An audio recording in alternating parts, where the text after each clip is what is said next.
Buenas tardes.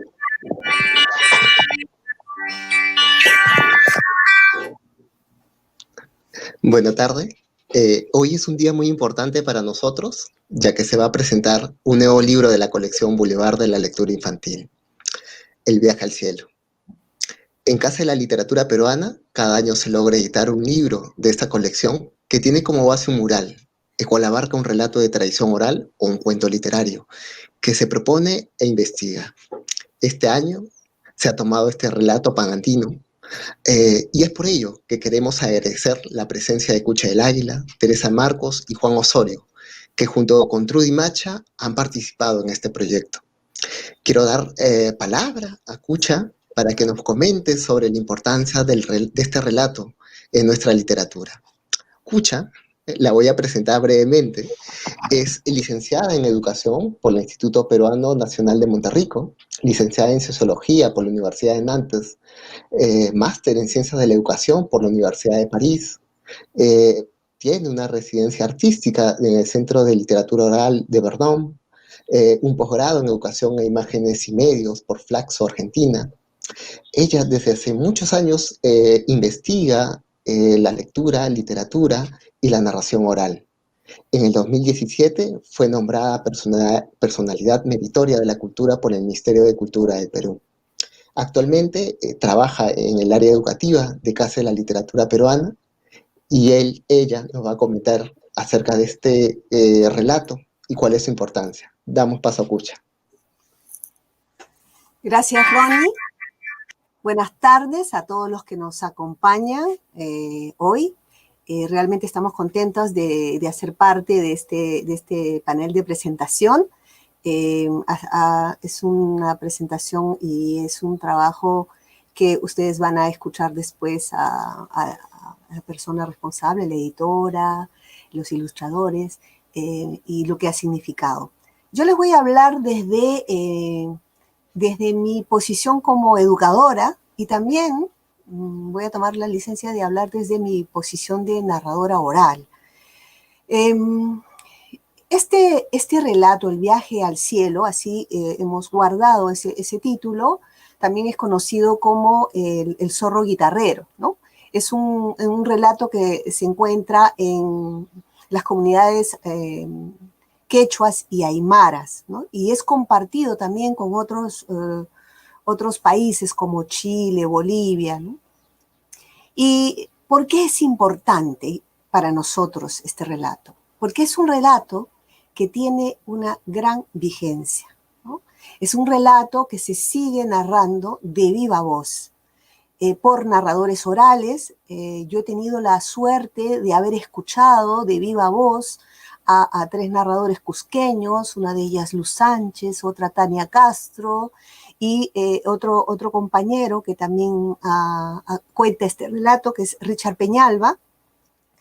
Y al escucharlos me he dado cuenta de la gran fuerza, la vitalidad que tiene la tradición oral, porque ellos han relatado las versiones que han recibido de viva voz de sus padres, de sus abuelos. Y también lo he escuchado en contextos comunitarios, donde he visto la función que cumple ese relato, y que es el de la cohesión social, y también él es el de entretener y divertir, ¿no?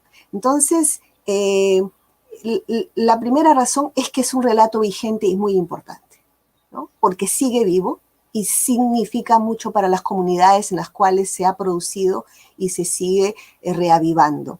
El otro aspecto, que tiene que ver más con lo académico, pero que no necesariamente voy a profundizar, es que ha merecido la mirada de especialistas, como por ejemplo Efraín Morotevez, que un especialista en cultura popular que le ha dedicado en el libro que tiene de Aldeas Sumergidas, una parte para analizar el motivo del viaje al cielo, donde el personaje del zorro, que es un personaje de varios relatos andinos, juega un rol fundamental.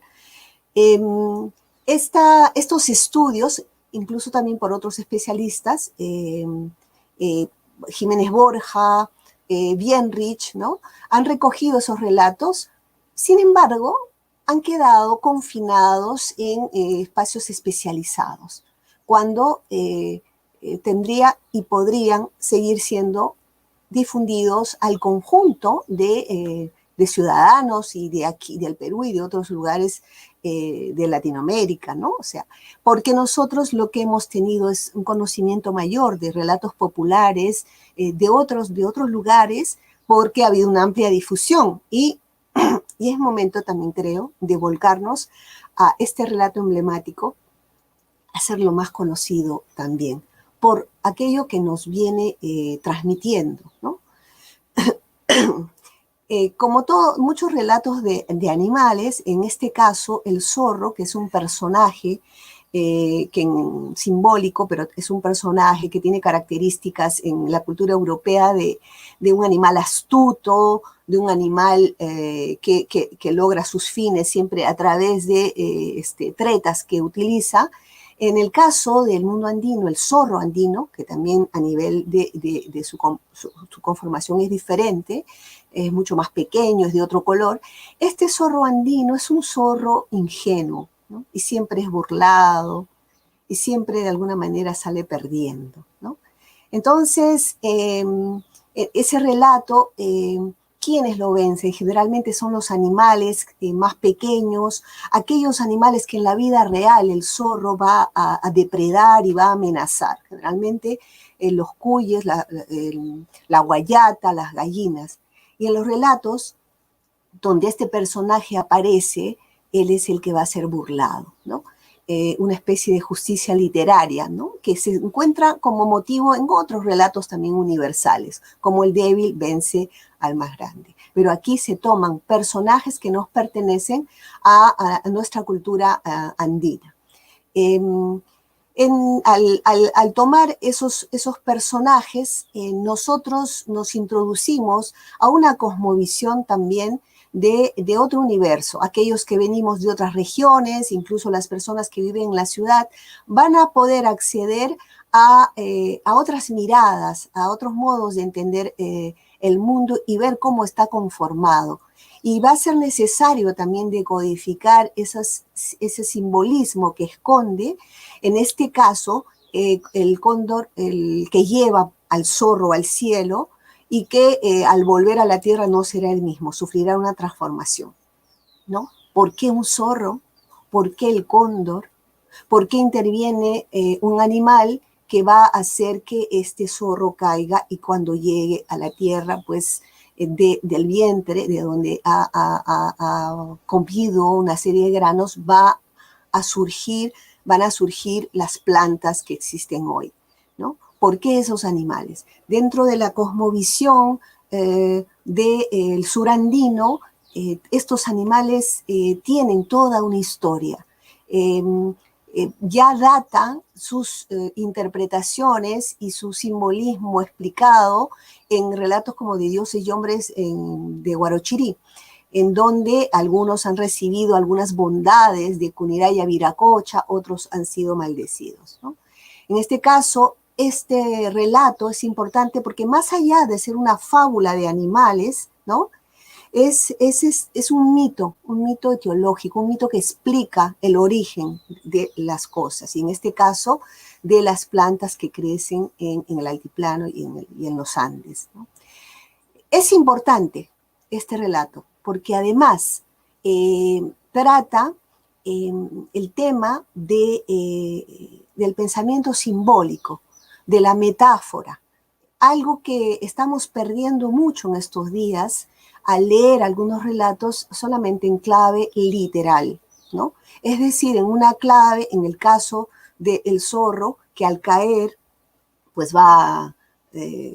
vamos a decir vulgarmente, se despanzurra, ¿no es cierto? Se abre el vientre y salen los granos. Entonces, lo literal es eso, ¿cómo es posible?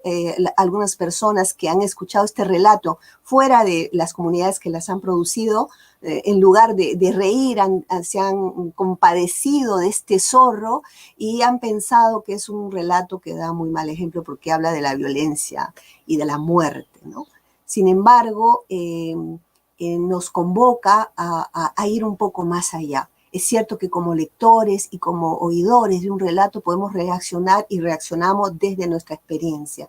Pero aquí es una invitación a conocer un poco más de las culturas que habitan, ¿no?, nuestro territorio, de ver las diferencias, de que nos alegramos unos y otros, y cómo en los relatos el lenguaje que se emplea, como en la poesía, se emplean metáforas.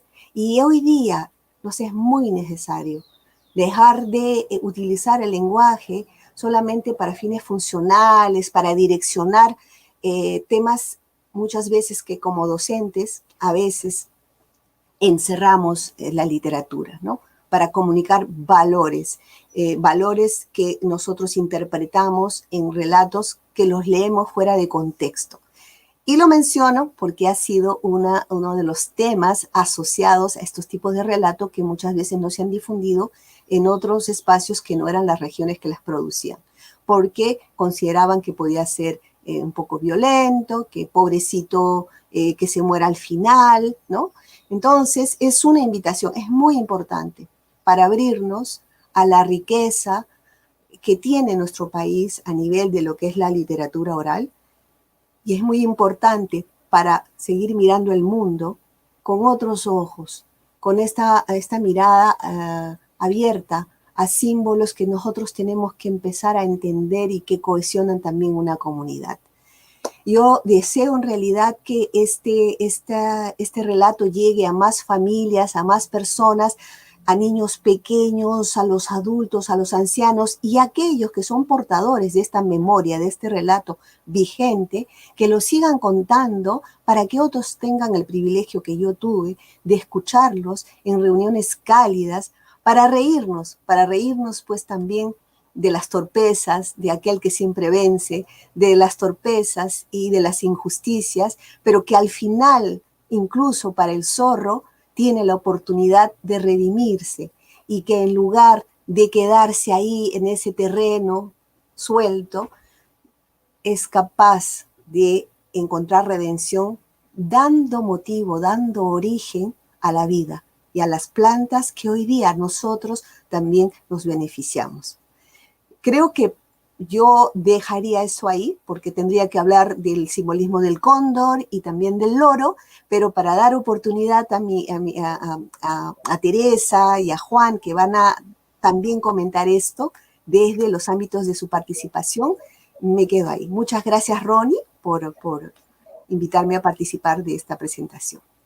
Gracias a ti, Kucha. Sí, bueno, en el proceso del desarrollo de este libro, justo en el área educativa estuvo Kucha, también estuvo con nosotros participando Paulo Peña, y sobre todo este año tuvimos como invitada a Teresa Marcos para que pueda estar con nosotros en el trabajo editorial. Ahora vamos a escuchar a Teresa para que nos comente un poco más acerca de este proceso editorial en la que ella ha participado y quería presentarla brevemente. Teresa es licenciada en Historia del Arte por la Universidad Complutense de Madrid. Cuenta con más de 15 años de experiencia como editora de una gran diversidad de publicaciones, especialmente de libros de literatura infantil y juvenil y textos escolares. Posee también una amplia experiencia en ediciones especiales para empresas e instituciones. Ha trabajado en el Grupo Anaya, España, y en el Grupo SM, tanto en España como en el Perú, donde se desempeñó como directora editorial. Ha coordinado por varios años el Premio de Literatura Infantil Barco de Vapor de SM Perú. Fue asesora de la dirección de la Biblioteca Nacional del Perú para el Sistema Nacional de Bibliotecas durante 2 años y actualmente trabaja como coordinadora del área de formación de la Dirección del Libro y la Lectura del Ministerio de Cultura del Perú y como editora freelance para diferentes editoriales e instituciones. Ella este año ha participado con nosotros en la edición del Viaje al Cielo. Damos la palabra a Teresa. Adelante, Teresa. Muchas gracias, Ronnie. Gracias por tu presentación. Quería hacer unas pequeñas reflexiones antes de entrar en la parte como más editorial, haciendo un poco un puente con lo que ha dicho Kucha. A mí me parece un enorme acierto por parte de la casa traer este relato de la tradición oral al Boulevard de la Literatura Infantil. Yo creo que, como decía Kucha, es momento de compartir y difundir la enorme riqueza de tradición oral andina y de tradición oral peruana en general que tenemos. No hay tantos trabajos en este sentido en las editoriales y menos en las editoriales de literatura infantil y juvenil, y yo creo que es un camino muy, muy interesante. Justo ayer teníamos una conversación sobre esto con los compañeros de la casa. En cuanto al tema, y lo que decía Cucha, que me parece muy interesante acerca de este tema un poco de, digamos, yo no lo llamaría tanto violencia, aunque sí es un poco violento el desenlace, pero este tema del engaño, la picaresca, digamos, y sí, y un poco de violencia al final y la muerte. Yo entiendo como editora de literatura infantil y juvenil que no deben ser temas ajenos a los niños, porque son la vida misma. Démonos cuenta en este momento que estamos pasando, por ejemplo, que de hecho ellos están viendo de una forma muy cercana, ¿no?, lo que es una pandemia, una enfermedad que los mayores no pueden controlar y seguramente tienen gente cercana que ha enfermado o incluso gente cercana que ha muerto. Entonces me parece que no hay que escatimar estos temas, no hay que ocultarlos. Yo creo que el exceso de corrección, no sé si llamarla política o no sé, o corrección de temas para los niños no es muy acertado. Simplemente hay que encontrar la forma en la que acercar los temas, pero no censurar temas porque entendamos que son difíciles para ellos. A veces uno se sorprende de la naturalidad con la que los niños se acercan a determinados temas y los adultos tenemos muchas más digamos, como distancias o cuidados, ¿no? Entonces, a mí me parece que es súper interesante y me gusta mucho eso que decía Cucha de la mirada abierta, porque es una mirada abierta como para entender la vida y también a veces reírse de ella, ¿no? Que creo que es una cosa que tenemos que recuperar, sobre todo en estos tiempos tan duros. Bueno, en cuanto al tema de la edición del libro, yo agradezco enormemente a la casa que me haya invitado este año, no sabíamos que iba a ser así de convulso, que me haya invitado este año a hacer la edición de este libro. Yo hace mucho tiempo que quería hacer el libro anual del Boulevard de la Literatura Infantil. En realidad, yo ya conocía la colección y no sabía muy bien cómo se hacía. Sabía que tenía relación con el mural del Boulevard, pero no sabía muy bien cómo se hacía, ¿no? Mi sorpresa fue grande cuando me lo propusieron y me explicaron que primero se pintaba el mural, después se fotografiaba y a partir de eso se hacía el libro. Para mi cabeza de editora, no sé si saben, los editores a veces somos un poquito cuadrados, un poquito estructurados. Esto era un poco complicado porque yo pienso en páginas, entonces era como, pero ¿y cómo paso esto del mural a que sean las imágenes del libro y cómo esto me va a cuadrar, ¿no?, con el texto? Porque era un poco complejo en ese sentido. Además, bueno, tuvimos unas reuniones con Juan y con Trudy para ver la propuesta gráfica y nos pusimos un poco de acuerdo en el estilo, que la verdad yo estoy fascinada con el resultado, pero no era un estilo, digamos, tradicional para niños. Y entonces, en ese sentido, yo me preocupaba más todavía por el lugar del texto y la imagen, cómo vamos a ir contando la historia y que la imagen nos ayude, ¿no? Máxime cuando además es un texto, como bien decía Cucha, de la tradición oral que tradicionalmente no se ha acercado tanto, ¿no?, al público general y menos a los niños.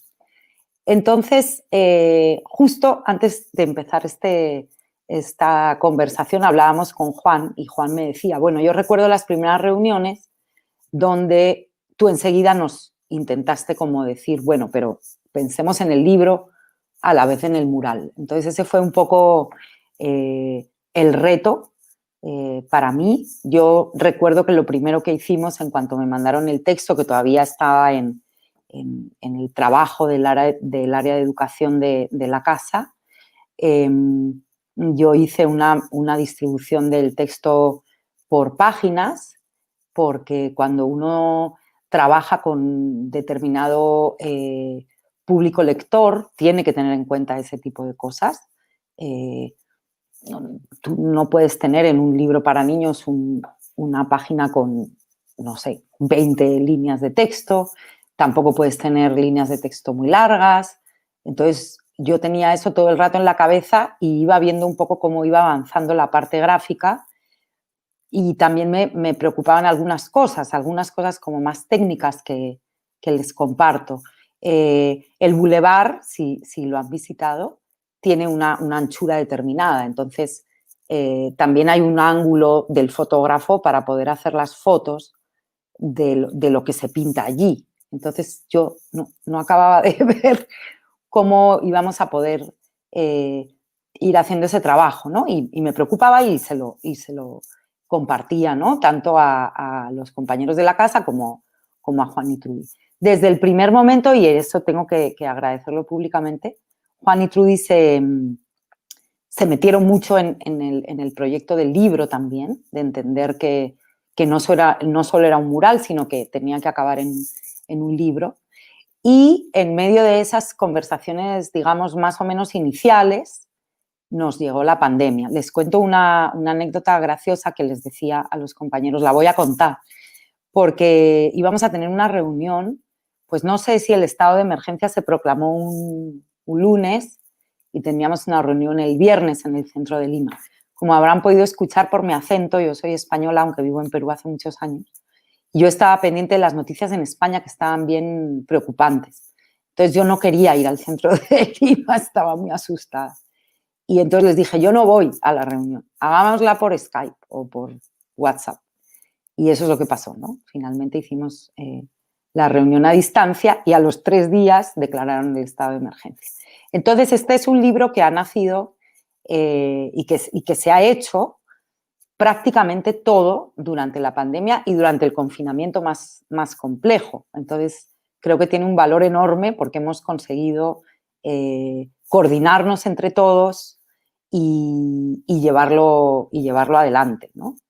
Una vez que hicimos, digamos, el texto ya final, como les comentaban al principio, partimos de este texto de Bienrich y después la casa hizo algunas adaptaciones, primero con Cucha, después también con Paulo y después también conmigo en algunos detalles. Después ha habido también una corrección de estilo por parte de Sandro. Y paralelamente Trudy y Juan iban trabajando, porque recuerden que al principio además no pensábamos que esto iba a durar tanto. Entonces seguíamos durante un tiempo con la idea del mural y lo que iban haciendo Juan y Trudy era un poco hacer los bocetos, ¿no? para el mural, y sí, ya teniendo en cuenta un poco esa distribución, ¿no? de las páginas y del texto en las páginas. Así que nada, bueno, ha sido una experiencia muy, muy interesante, me gusta mucho. Yo estoy muy interesada como editora en el tema de la tradición oral, aunque creo que no es muy fácil de trabajar. Creo que hay que investigar y hablar con diferentes investigadores para ver cómo podemos traer a la actividad editorial peruana toda esa riqueza que hay, que es gigante, ¿no? Entonces, bueno, yo estoy muy contenta con el resultado. Tuvimos, bueno, decíamos con Ronnie hace un rato, creo que han sido como 9 meses de libro finalmente. Y nada, pues yo creo que nada más. Espero que lo disfruten mucho. Ahora Juan nos va a contar un poco del proceso de ilustración y del proceso creativo, que ha sido súper rico y muy en conjunto entre todos, y yo creo que todos hemos aprendido un montón. Así que nada, gracias a la casa por la invitación. Gracias a ti, Teresa. Y es cierto, bueno, invitamos próximamente a las personas que puedan visitar Casa de la Literatura este mural aún no está pintado, pero ya Juan nos comentará acerca de ello para que lo puedan ver. Y esa riqueza de la tradición oral que no debe perderse, ¿no? Bueno, ahora vamos a presentar a Juan Osorio, quien junto con Trudy Macha fueron los artistas que en esta vez nos acompañaron para la producción de Viaje al Cielo. Brevemente te presento a Juan. Juan Osorio es pintor y artista visual, director de arte, escenógrafo y dramaturgo. Bachiller graduado en la especialidad de pintura en la Facultad de Arte de la Pontificia Universidad Católica del Perú, con estudios en posgrado en la Universidad de Cuyo, Mendoza, Argentina, maestría en arte latinoamericano, con estudios de dirección de cine con Armando Robles Godoy y Juan Carlos Torrico, y de dramaturgia con Mariana Altaus y Alonso Alegría. Trabajó como ilustrador para la editorial Santillana y ha realizado varias exposiciones de arte junto con Trudy Macha. Damos pase a Juan Osorio para que nos comente acerca de este proceso y este trabajo que realizaron junto con Trudy. Adelante, Juan. Buenas tardes, Ronnie, muchas gracias por permitirme participar en esta mesa y tener la oportunidad de presentar el trabajo que realizamos junto con Trudy Macha, con quien llevo muchos años trabajando muchos proyectos de arte. Bueno, para empezar, les cuento que, como ya lo han mencionado antes, este proyecto se planteó inicialmente como un proyecto de mural. Bueno, tuvimos al inicio algunas reuniones con el equipo de la Casa de la Literatura, visitamos el espacio, investigamos, compartimos digamos, el camino para llegar al relato definitivo. En realidad, el primer momento, digamos, como que de sorpresa y digamos, de trabajo, de cómo plantear este mural, se da por el mismo hecho de que es un relato que proviene de la tradición oral. A diferencia de cuentos que vienen, o relatos que vienen de la tradición literaria o narrativa, ¿cómo trasladar un relato oral a la imagen? Aparentemente sencillo, pero en realidad como el relato oral se soporta en la oralidad y en la gran imaginación, digamos, que se da en este contacto con el narrador oral, llevar digamos, a la imagen resultó digamos, un reto fascinante. Y bueno, con las primeras versiones empezamos a establecer con Trudy una línea narrativa para poder sintetizar esta historia o este relato en 6 escenas básicas que, digamos, son de alguna forma el espacio que la casa ofrece en el Boulevard Literario. Son 6 paños y otro paño muy grande que está adosado al edificio de la Casa de la Literatura. Entonces, como este relato, digamos, da pie a, como bien lo mencionaba Kucha, digamos, a generar un espacio simbólico muy potente, ¿no? Y que tiene que ver con el nacimiento de la flora andina a partir, digamos, del accidente del zorro, y que de su vientre salen todos estos frutos o estas plantas.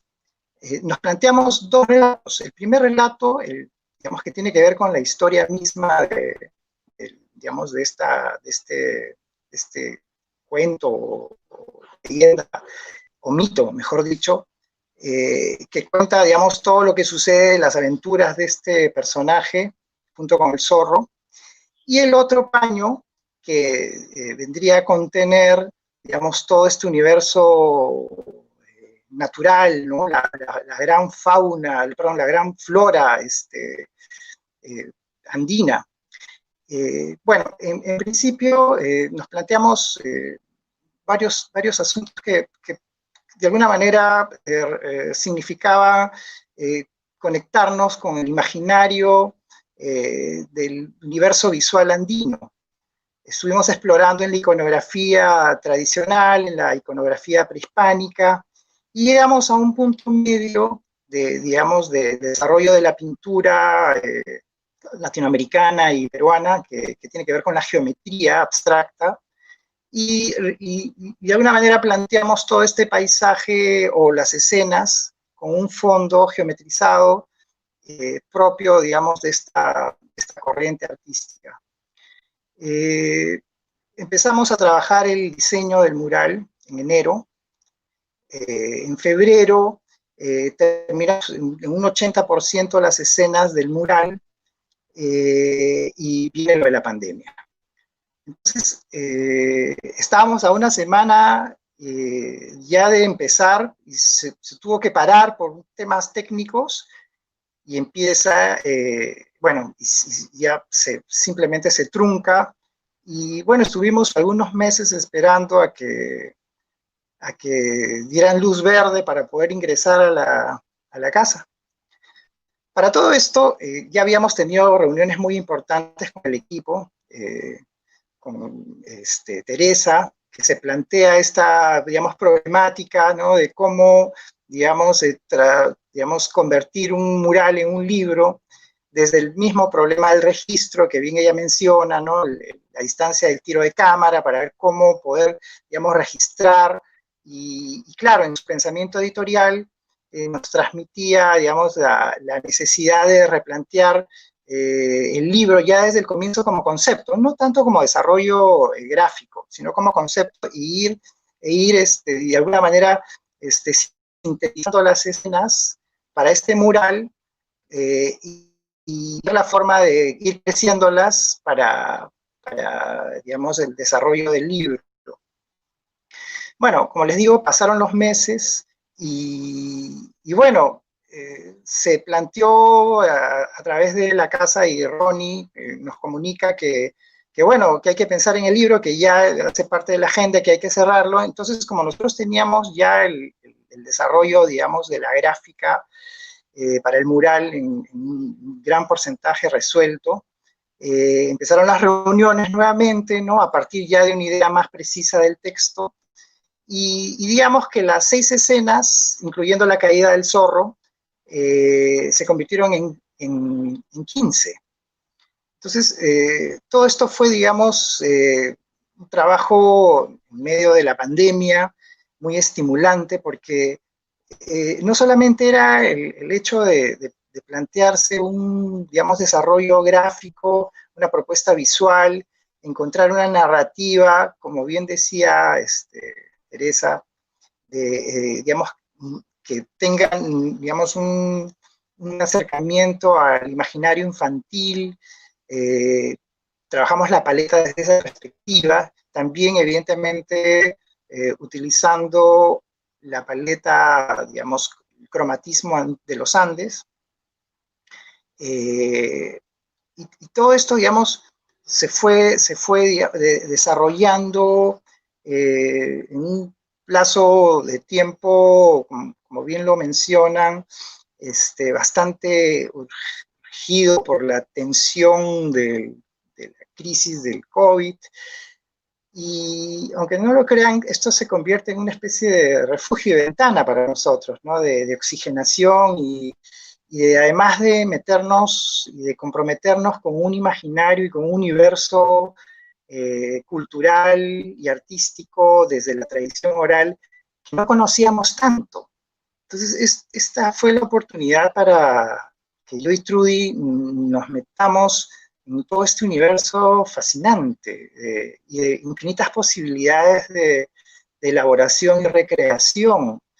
Y claro, evidentemente con el interés de que todo esto se difunda, se divulgue y digamos, llegue al gran público como parte de nuestra base y nuestro soporte cultural vivo, porque creo que en ese sentido es muy importante, ¿no? Porque hace parte digamos, de un universo enorme de peruanos que viven vibran, ¿no? En medio de la narración oral, ¿no? Del contacto cálido, directo, de esta de contar cuentos, de contar historias. Entonces, claro, sintiendo todo eso, nos sentíamos infinitamente motivados, pero también nos preguntábamos sobre si es que este era el canal para la oralidad, ¿no? Entonces, todo eso nos llevaba a generar conectores sensoriales para no desligarnos de esa, digamos, de ese simbolismo, desde lo visual, evidentemente, porque ese es nuestro campo, ¿no? El simbolismo andino, cómo conectarnos con esa tradición, ¿no? Y lo hicimos a través, claro, de la propuesta visual. Y claro, todo esto también de alguna manera nos ha ayudado a reformular algunos aspectos del mural que ya los estamos trabajando para su próxima, digamos, elaboración, que espero que sea a mediados de enero, y bueno, cerrar totalmente el ciclo, ya que, como han explicado con anterioridad, digamos, este libro debió haber sido, digamos, el registro del mural, cosa que no se dio, se hizo al revés. Y claro, todo esto también, de alguna manera, es como un doble aprendizaje para todos. Yo estoy muy agradecido por la calidad, la comunicación del equipo de la Casa de la Literatura, Ronnie, Ucha, Teresa, Jenny, Paul, o sea, un equipo humano de infinita calidad y calidez. Y bueno, y nada, espero que esto sea el punto de partida para seguir, digamos, pensando y produciendo sobre la oralidad. Y bueno, creo que con eso me despido y bueno, los invito a que disfruten del libro y de la próxima inauguración del mural. Gracias, Juan, gracias por tus palabras, gracias también Teresa y Acucha, quien han colaborado con nosotros en esta edición del Viaje al Cielo. Nos queda simplemente decirle a las personas, a todo el público que visita Casa de la Literatura, que pueden ingresar ya a nuestra página web www.casadelaliteratura.gov.pe y en la pestaña de publicaciones poder tener este libro que lo pueden ya leer de manera virtual y próximamente también ponerlo también en físico, ¿no? Para que todas las personas también que vayan a Casa de la Literatura puedan tener un ejemplar de este libro de Viaje al Cielo. Sin más, nuevamente agradecer a todos ustedes por su presencia y los invitamos a que visiten nuestra página web, nuestro Facebook y a todas las actividades que viene realizando Casa de la Literatura Peruana. Muchas gracias, Juan, muchas gracias, Cucha, muchas gracias, Teresa, muchas gracias. Gracias a ustedes. Gracias.